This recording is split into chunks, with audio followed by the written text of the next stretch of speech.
ਬੰਦਾ ਵਾ ਠੀਕ ਹੈ। ਉਹਨੂੰ ਜਿਵੇਂ ਸ਼ੌਕ ਨੇ ਕਿਹਾ ਕਿ ਬਲੇਡ ਨਾਲ ਮੇਰਾ ਨਾਮ ਲਿਖ ਦੇ ਤੇ ਉਹਨੇ ਲਿਖ ਲਿਆ ਤੇ ਉਹਦਾ ਕੀ ਗੁਨਾਹ ਵਾ। ਉਹ ਮਾੜਾ ਜਿਹਾ ਤਫਸੀਲ ਨਾਲ ਤੇ ਨਾਲੇ ਇਹਦੀ ਡਿਟੇਲ ਵੀ ਚਾਹੀਦੀ ਵੀ ਕਿੱਥੇ ਲਿਖਿਆ ਵਾ ਤੇ ਕਿਹਨੇ ਕਿਹਾ ਵਾ। ਠੀਕ ਹੈ ਇਹ ਮੇਰਾ ਭਰਾ ਕਰੀ 1-2 ਦਿਨਾਂ 'ਚ ਮੇਰਾ ਕੰਮ। ਤਵੱਜੋ ਹੈ ਵੇ ਮੁਸਲਮਾਨਾਂ, ਇਹ ਸਵਾਲ ਤੁਸੀਂ ਸਮਾਜ ਫਰਮਾਇਆ ਹੈ। ਇਹ ਮੇਰੇ ਕੋਲ WhatsApp ਤੇ ਕਿਉਂ ਮੈਂ ਸਵਾਲ ਪੁੱਛਦੇ ਰਹਿੰਦੇ ਨੇ ਦੋਸਤ ਲੋਕੀ ਸਵਾਲ ਪੁੱਛਦੇ ਰਹਿੰਦੇ ਨੇ, ਫਿਰ ਮੈਂ ਜਵਾਬਾਤ ਦੇਣਾ ਉਹਨਾਂ ਨੂੰ। ਤੇ ਇਹ ਸਵਾਲ ਇੱਕ ਮੇਰੇ ਕੋਲ ਕੀਤਾ ਕਿਸੇ ਬੰਦੇ ਨੇ, ਉਹਦੀ ਤੇ ਫਿਰ ਖੈਰ ਜੋ ਮੈਂ ਤਸੱਲੀ ਕਰਨੀ ਸੀ ਉਹ ਕੀਤੀ ਨਾ, ਜਿਵੇਂ ਮੇਰਾ ਅੰਦਾਜ਼ ਹੈ। ਲੇਕਿਨ ਯਾਰ ਮੈਂ ਸੋਚਿਆ ਕਿ ਕਿਉਂ ਨਾ ਇਹਦੇ ਉੱਤੇ ਇੱਕ ਛੋਟਾ ਜਿਹਾ ਕਲਿੱਪ ਬਣਾਇਆ ਜਾਏ, ਇੱਕ ਬਿਆਨ ਲਾਇਆ ਜਾਏ। ਕਿਉਂਕਿ ਸਾਡੇ ਮੁਹਤਰਮ ਮੁਹਤਸ਼ਮ ਬਾਬਾ ਜੀ ਵਜ਼ੀਰ ਆਜ਼ਮ ਸਾਹਿਬ ਇਮਰਾਨ ਖਾਨ ਸਾਹਿਬ ਨੇ ਆਖਿਆ ਸੀ ਕਿ ਮੈਂ ਮਦੀਨੇ ਦੀ ਰਿਆਸਤ ਕਾਇਮ ਕਰਾਂਗਾ। ਤੇ ਮੈਂ ਆਖਿਆ ਬੰਦਿਆਂ ਆਵਾਮ ਨੂੰ ਦੱਸਿਆ ਤੇ ਸਹੀ ਕਿ ਮਦੀਨੇ ਦੀ ਰਿਆਸਤ ਕਾਇਮ ਕਿਵੇਂ ਹੁੰਦੀ ਪਈ ਹੈ। ਮੈਂ ਆਖਿਆ ਇਹ ਮਦੀਨੇ ਦੀ ਰਿਆਸਤ ਦਾ ਮੁੰਡਾ ਤੇ ਮਦੀਨੇ ਦੀ ਰਿਆਸਤ ਦੀ ਕੁੜੀ ਸਵਾਲ ਪਿਆ ਕਰਦੀ ਏ ਕਿ ਮੁੱਲਾ ਜੀ ਦੱਸੋ। ਮੈਨੂੰ ਮੇਰੀ ਮਸ਼ੂਕ ਨੇ ਆਖਿਆ ਏ ਕਿ ਮੇਰਾ ਨਾਮ ਆਪਣੇ ਹੱਥ ਦੇ ਉੱਤੇ ਲਿਖ ਬਲੇਡ ਦੇ ਨਾਲ, ਤੇ ਮੁੱਲਾ ਜੀ ਦੱਸੋ ਇਹ ਠੀਕ ਹੈ ਕਿ ਨਹੀਂ, ਇਹਦੇ ਬਾਰੇ ਦੱਸੋ ਕਿਸ ਕਿਤਾਬ ਵਿੱਚ ਲਿਖਿਆ ਹੈ। ਮੈਂ ਆਖਿਆ ਝੱਲਿਆ ਤੂੰ ਆਪਣੇ ਦਿਲ ਤੋਂ ਨਹੀਂ ਪੁੱਛਿਆ ਕਿ ਤੇਰਾ ਦਿਲ ਕੀ ਕਹਿੰਦਾ ਹੈ ਹਲੇ ਤੈਨੂੰ। ਮੈਂ ਆਖਿਆ ਵੇਖੋ ਈਮਾਨ ਦੀ ਕਮਜ਼ੋਰੀ ਕਿਤਨੀ ਹੋਈ ਪਈ ਏ। ਇਹੋ ਜਿਹੇ ਮਸਾਇਲ ਵੀ ਹੁਣ ਅਸੀਂ ਦਸੀਏ ਤੁਹਾਨੂੰ ਹੈ। ਅੱਲਾਹੁ ਅਕਬਰ ਕਬੀਰਾ। ਹੁਣ ਸੁਣ ਮੁਸਲਮਾਨਾ ਇਧਰ ਵੇਖ, ਹੁਣ ਸੁਣ ਮੁਸਲਮਾਨਾ। ਮੈਂ ਆਖਿਆ ਅਗਰ ਤੇ ਉਹ ਲੜਕਾ ਲੜਕੀ ਜਿਨੇ ਸਵਾਲ ਕੀਤਾ ਹੈ, ਅਗਰ ਤੇ ਉਹ ਹੈ ਨੇ ਸਕੂਲਨ ਕਾਲੂਜੇਟਿਡ ਗ੍ਰੈਜੂਏਟਿਡ ਤਰੱਕੀ ਯਾਫਤਾ ਬਾਜ਼ਾਰੀ ਮੁੰਡੇ ਬਾਜ਼ਾਰੀ ਕੁੜੀਆਂ ਜਿਨ੍ਹਾਂ ਦੇ ਕੋਲ ਸ਼ਰਮੋ ਹਯਾ ਨਾਲ ਕੋਈ ਤਾਲੁਕ ਨਹੀਂ ਹੈ, ਜਿਨ੍ਹਾਂ ਦਾ ਬੇਹਯਾ ਬਗੈਰਤ ਨੇ ਜਿਹੜੇ, ਮੈਂ ਆਖਿਆ ਉਹਨਾਂ ਵਾਸਤੇ ਤੇ ਹੈ ਜਾਇਜ਼, ਉਹ ਜਿਵੇਂ ਮਰਜ਼ੀ ਕਰਨ, ਉਹਨਾਂ ਨੂੰ ਕੋਈ ਰੋਕ ਠਾਕ ਨਹੀਂ, ਉਹ ਆਜ਼ਾਦ ਬਰਾਦਰੀ ਏ। ਤੇ ਮੈਂ ਆਖਿਆ ਜੇ ਹੈ ਮੁਸਲਮਾਨ ਹਯਾ ਵਾਲੇ ਪਰਦੇ ਵਾਲੇ ਗੈਰਤ ਵਾਲੇ ਫਿਰ ਉਹਨਾਂ ਕੋਲੇ ਕੰਮ ਹੋ ਗਿਆ, ਤੇ ਮੈਂ ਕਿਹਾ ਉਹਨਾਂ ਵਾਸਤੇ ਹਰਾਮ ਹੈ ਤੇ ਤੋਬਾ ਉਹਨਾਂ ਉੱਤੇ ਤੋਬਾ ਕਰਨ, ਅੱਲਾਹ ਤਾਲਾ ਤੋਂ ਮਾਫੀ ਇਸਤਗਫਾਰ ਕਰਨ ਬਸ। ਹਾਂ ਮੈਂ ਆਖਿਆ ਹਯਾ ਵਾਲਿਆਂ ਵਾਸਤੇ ਹੁਕਮ ਹੁੰਦਾ ਹੈ। ਹਾਂ ਗੱਲ ਯਾਦ ਰੱਖੀ, ਮਤ ਸਮਝੀ ਕਿ ਮੁੱਲਾ ਜੀ ਇਹ ਤੁਸੀਂ ਕਿੱਥੋਂ ਕਹਿ ਦਿੱਤਾ ਜੇ ਕਿ ਉਹ ਸਕੂਲਨ ਨੇ ਬੇਹਯਾ ਨੇ ਤੇ ਉਹਨਾਂ ਵਾਸਤੇ ਕੋਈ ਹੁਕਮ ਨਹੀਂ, ਆਜ਼ਾਦ ਨੇ। ਮੈਂ ਅੱਲਾਹ ਦੇ ਕੁਰਾਨ ਤੋਂ ਕਿਹਾ ਹੈ ਤੇ ਨਬੀ ਦੇ ਫਰਮਾਨ ਤੋਂ ਕਿਹਾ ਹੈ। ਮਤ ਸਮਝੀ ਮੇਰੇ ਉੱਤੇ ਫਤਵਾ ਲਾ ਦੇਵੇ ਕਿ ਐਵੇਂ ਮੌਲਵੀ ਸਾਹਿਬ ਕਹਿ ਗਏ ਨੇ। ਇੱਧਰ ਵੇਖ ਸਜਣਾ, ਮੇਰੇ ਆਕਾ ਇਨਾਮਦਾਰ ਮਦਨੀ ਤਾਜਦਾਰ ਦੀ ਹਦੀਸ ਪਾਕ ਸੁਣਾ ਛੱਡਣਾ ਵਾ। ਮੇਰੇ ਆਕਾ ਇਨਾਮਦਾਰ ਨੇ ਫਰਮਾਇਆ ਹਯਾ ਮਿਨਲ ਈਮਾਨ। ਹਜ਼ੂਰ ਨੇ ਫਰਮਾਇਆ ਹਯਾ ਈਮਾਨ ਦਾ ਹਿੱਸਾ ਏ। ਹਜ਼ੂਰ ਨੇ ਫਰਮਾਇਆ ਹਯਾ ਤੇ ਈਮਾਨ ਦੋਨੋਂ ਭਰਾ ਨੇ। ਹਜ਼ੂਰ ਨੇ ਫਰਮਾਇਆ ਹਾਏ ਹਾਏ ਹਾਏ, ਬਲਕਿ ਹਜ਼ੂਰ ਤੋਂ ਬਾਅਦ ਕਈ ਸਹਾਬਾ ਦਾ ਵੀ ਕੌਲ ਏ, ਸਾਡੇ ਬਜ਼ੁਰਗਾਂ ਦਾ ਵੀ ਕੌਲ ਮੁਤਵਾਤਰ ਏ। ਮੁਤਵਾਤਰ ਕੌਲ ਦੇ ਨਾਲ ਇਹ ਗੱਲ ਸਾਬਤ ਏ। ਹਜ਼ੂਰ ਨੇ ਫਰਮਾਇਆ ਕਿ ਜਿਸ ਬੁੱਢੀ ਵਿੱਚ ਹਯਾ ਖਤਮ ਹੋ ਜਾਏ ਨਾ, ਫਰਮਾਇਆ ਫਿਰ ਉਹਦੇ ਚ ਈਮਾਨ ਬਾਕੀ ਨਹੀਂ ਹੁੰਦਾ, ਫਿਰ ਜੋ ਚਾਹੇ ਉਹ ਕਰੇ ਉਹ ਆਜ਼ਾਦ ਹੈ, ਸਾਡੇ ਤੋਂ ਆਜ਼ਾਦ ਹੈ, ਜੋ ਮਰਜ਼ੀ ਚਾਹੇ करे। वो ਜਦੋਂ हया खत्म हो जाए, फिर हदीस पाक में आया जब हया खत्म हो जाए तो दो तुम्हारा जी में आए चाहे कर। ਤੇ ਮੈਂ ਕਿਉਂ ਆਖਾਂ ਮੁੱਲਾ ਹੁੰਦੇ ਤੋਂ ਉਹਨੂੰ ਡੱਕ, ਉਹਨੂੰ ਰੋਕ ਕੇ ਬਲੇਟ ਨਾਲ ਹੱਥ ਤੇ ਨਾਮ ਨਾ ਲਿਖੇ ਹੈ। ਇਹ ਕੁੱਤੇ ਵਾਲੀ ਪਰਹੇਜ਼ਗਾਰੀ ਹੋ ਗਈ। ਬਜ਼ੁਰਗਾਂ ਨੇ ਮਿਸਾਲਾਂ ਦਿੱਤੀਆਂ ਨੇ। ਬਜ਼ੁਰਗ ਫਰਮਾਉਂਦੇ ਨੇ, ਫਰਮਾਇਆ ਕੁੱਤਾ ਜਿਹੜਾ ਹੁੰਦਾ ਨਾ, ਕੁੱਤਾ ਫਰਮਾਇਆ ਜਿਹੜਾ ਕੁੱਤਾ ਹੁੰਦਾ ਹੈ ਨਾ, ਉਹ ਸਾਰੀ ਦਿਹਾੜੀ ਗੰਦ ਵਿੱਚ ਮੂੰਹ ਮਾਰਦਾ ਹੈ, ਕਦੀ ਪਲੀਤ ਗਲੀਜ਼ ਕੂੜਾ ਕ੍ਰਿਕਟ, ਸਾਰੀ ਦਿਹਾੜੀ ਗੰਦ ਵਿੱਚ ਮੂੰਹ ਮਾਰ ਕੇ ਜਿਸ ਵਕਤ ਉਹਨੂੰ ਪਿਸ਼ਾਬ ਆਉਂਦਾ ਹੈ ਨਾ, ਪਿਸ਼ਾਬ, ਫਿਰ ਕੀ ਕਰਦਾ, ਲੱਤ ਚ ਉਤਾ ਚੱਕ ਲੈਂਦਾ ਹੈ, ਲੱਤ ਚੱਕ ਕੇ ਤੇ ਫਿਰ ਪਿਸ਼ਾਬ ਕਰਦਾ ਹੈ ਕਿ ਮਤ ਕੋਈ ਛਿੱਟਾ ਮੇਰੇ ਉੱਤੇ ਪਲੀਤ ਪੈ ਜਾਵੇ। ਇਹ ਕੁੱਤੇ ਵਾਲੀ ਪਰਹੇਜ਼ਗਾਰੀ ਬਜ਼ੁਰਗ ਫਰਮਾਉਂਦੇ ਨੇ, ਸਾਰਾ ਦਿਨ ਸਾਰਾ ਰਾਤ ਮੁਰਦਾਰ ਖਾਣਾ ਹੈ ਤੇ ਜਨਾਬ ਮੁੜ ਪਿਸ਼ਾਬ ਕਰਨ ਲੱਗੇ ਤੇ ਹਜ਼ਰਤ ਹੋਰੀ ਨੇ ਲੱਤ ਚਾ ਲੈਣੀ ਹੈ, ਮਤ ਪਲੀਤ ਛਿੱਟਾ ਪੈ ਜਾਏ ਮੇਰੇ ਉੱਤੇ ਹੈ।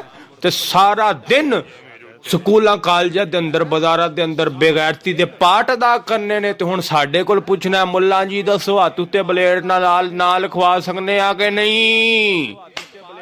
ਮੈਂ ਆਖਿਆ ਤੂੰ ਨਾਂ ਨੂੰ ਰੋਣਾ, ਤੂੰ ਠੱਡੋ ਭਜਾ ਕੇ ਲੈ ਜਾ, ਤੈਨੂੰ ਫਿਰ ਕੁਛ ਨਹੀਂ ਅਸੀਂ ਆਖ ਸਕਨੇ ਆ, ਤੂੰ ਠੱਡੂ ਨਾਂ ਨੂੰ ਰੋਣਾ ਹੈ। ਹਾਇਆ ਕਹਿ ਤੂੰ ਵਾਸਤੇ ਇਸਲਾਮ ਸਾਡਾ ਆਇਆ, ਬਸ ਹੈ ਤਵੱਜੋ। ਆਖਿਆ ਜਿੰਨੇ ਸਵਾਲ ਕੀਤਾ ਹੈ ਨਾ ਕਿ ਜਨਾਬ ਅਲੀ ਦੱਸੋ ਹੱਥ ਨਾਲ, ਕੁੜੀ ਨੇ ਆਖਿਆ ਮੁੰਡੇ ਨੂੰ ਹੱਥ ਨਾਲ ਬਲੇਡ ਤੇ ਲਿਖ ਨਾਮ ਮੇਰਾ। ਮੈਂ ਆਖਿਆ ਕੱਲ ਨੂੰ ਇਹੀ ਮੁੰਡਾ ਤਲਾਕ ਦੇ ਪੇਪਰ ਦੇ ਉੱਤੇ ਤਲਾਕ ਲਿਖ ਰਿਹਾ ਹੁੰਦਾ ਹੈ।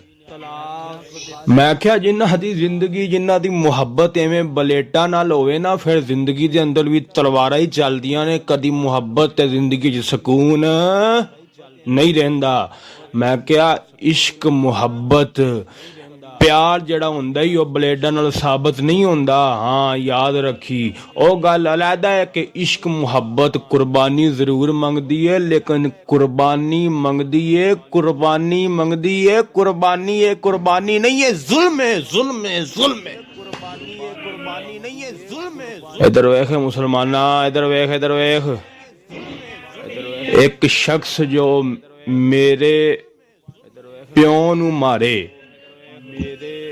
ਤੇ ਮੈਂ ਉਹ ਆਪਣੇ ਪਿਓ ਦੇ ਦੁਸ਼ਮਣ ਨੂੰ ਮਾਰਨ ਦੇ ਬਾਵਜੂਦ ਆਪਣੇ ਆਪ ਨੂੰ ਮਾਰਨ ਲੱਗ ਜਾਵਾਂ ਤੇ ਆਖਾਂ ਜੀ ਮੇਰੇ ਕੋਲ ਤਾਕਤ ਨਹੀਂ ਹੈ, ਹਾਏ ਮੈਂ ਕੀ ਕਰਾਂ, ਮੈਂ ਆਪਣੇ ਆਪ ਨੂੰ ਮਾਰਨ ਲੱਗ ਜਾਵਾਂ ਤੇ ਮੇਰੇ ਤੋਂ ਵੱਡਾ ਬੇਵਕੂਫ ਕਿਹੜਾ ਹੋਏਗਾ। ਮੁਹੱਬਤ ਇਸ਼ਕ ਇਹ ਕੁਰਬਾਨੀ ਮੰਗਦੀ ਏ ਆਪਣੇ ਮਹਿਬੂਬ ਲਈ, ਆਪਣੇ ਆਸ਼ਕ ਲਈ। ਉਹਦੇ ਦੁਸ਼ਮਣਾਂ ਨੂੰ ਕੱਟ ਵੱਢ ਦੇ ਤੇ ਜੇ ਆਪਣੇ ਆਪ ਦੇ ਉੱਤੇ ਹੀ ਬਲੇਡ ਚਲਾ ਕੇ ਆਪਣੇ ਇਸ਼ਕ ਨੂੰ ਜਨਾਬ ਅਲੀ ਤੂੰ ਵਿਖਾਉਣਾ ਚਾਹਵੇ ਤੇ ਆਪਣੇ ਇਸ਼ਕ ਨੂੰ ਉਜਾਗਰ ਕਰਨਾ ਚਾਹੇ ਤੇ ਉਹ ਜ਼ੁਲਮ ਹੈ, ਜ਼ਿਆਦਤੀ ਹੈ ਆਪਣੇ ਉੱਤੇ, ਇਸ਼ਕ ਨਹੀਂ। हाँ याद रखी हदीस पाक चाया अल्लाह ताला ने फरमाया एक क़यामत वाले दिन ताड़े हाथ पैर मुंह जुबान एक गवाही देगी की कीता ही, हाँ जी की करदा रहा मेरे नाल। मुड़ तेरा उस क़यामत वाले दिहाड़ जिस दिहाड़ कोई साया नहीं होएगा, हाँ जी कला होएगा उस दिहाड़ मोड़े गवाही देगा मौला सोने इन्हें और फलाने दे कहण ते जनाब अली मेरे नाल जुल्म कीता। फिर कोई खुदा का खौफ नहीं, नमाज का कोई खौफ नहीं। जिस वक्त ब्लेड मारेगा हाथ जख्मी होएगा, खून निकलेगा, हाँ जी तेरा वजू वजू वजू वास्ते दुश्वारी होएगी।